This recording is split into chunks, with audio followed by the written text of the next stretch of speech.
From the PEP Radio Newsroom, this is part two of our story from this morning about California State Senator Scott Wiener's appearance at and swift departure from the trans rights march in San Francisco after he was surrounded and harassed by trans rights advocates questioning him about Palestinians in Gaza. State Senator Scott Wiener said the trans march incident followed another confrontation Wednesday night at a bar in the Mission District where he had gone to watch a World Cup game with staffers. During the game, he said a man cornered him and the young woman staffers who were with him screamed abuse at them and was removed by bar employees. After being ejected, Wiener said the man stayed outside the bar for several minutes, shouting Wiener's name and pounding on the side of the building near where he was sitting. Wiener said the same man had previously stalked him on a plane and in an airport in December 2023, shouting at him about his, quote, tainted bloodline, end quote.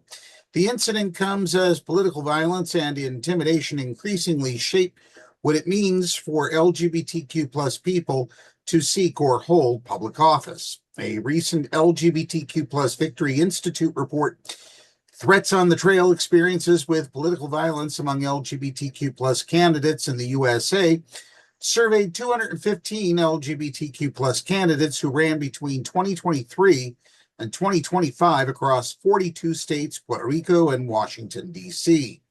The report found that nearly 9 in 10 candidates worried that running as out LGBTQ plus people would increase their risk of harassment or attack, while 4 in 5 feared physical violence. Nearly 2/3 experienced in-person harassment during their campaigns. Almost 8 in 10 encountered online abuse, and 1 in 3 reported receiving online death threats. Evan Lowe, president and CEO of the LGBTQ plus Victory Institute and a former California state legislator, told The Advocate in May that candidate safety has become a question of Democratic participation itself. Unfortunately, it's not just about simply the individual harassment, but whether or not LGBT people can safely participate in our American democracy, Lowe said. If members of our community don't feel safe, how do we participate in American democracy? U.S. Representative Kevin Mullen, a California Democrat who represents part of the Bay Area, condemned the incident and defended Wiener. What happened to Senator Scott Wiener last night was unacceptable, Mullen wrote on X. Here in the Bay Area, we have a long and proud history of heated protest and passionate disagreement. Last night was not that. There is simply no place for hate speech, harassment, and violence in our politics or elsewhere. Mullen added that elected officials and candidates do not lose their right to basic human decency by appearing in their communities. Jonathan Lovitz, Senior Vice President of Campaigns and Communications at the Human Rights Campaign, also responded to Wiener's statement with a warning about anti-Semitism inside LGBTQ plus and progressive spaces. Lovitz urged Wiener to keep fighting.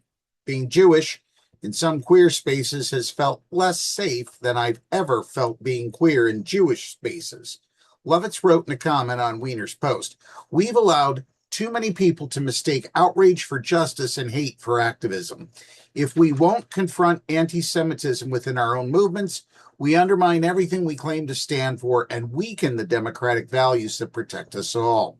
Charlotte Clymer, a transgender writer, activist, and Army veteran, also condemned the confrontation. "I want to be abundantly clear that what happened to Scott Wiener at yesterday's trans rights rally in San Francisco was disgusting, appalling, and unacceptable," Clymer wrote on Facebook. Clymer said she was grateful for Wiener's support for transgender equality and rejected the suggestion that the confrontation was simply about Gaza. "This asinine behavior is not about Gaza," she wrote.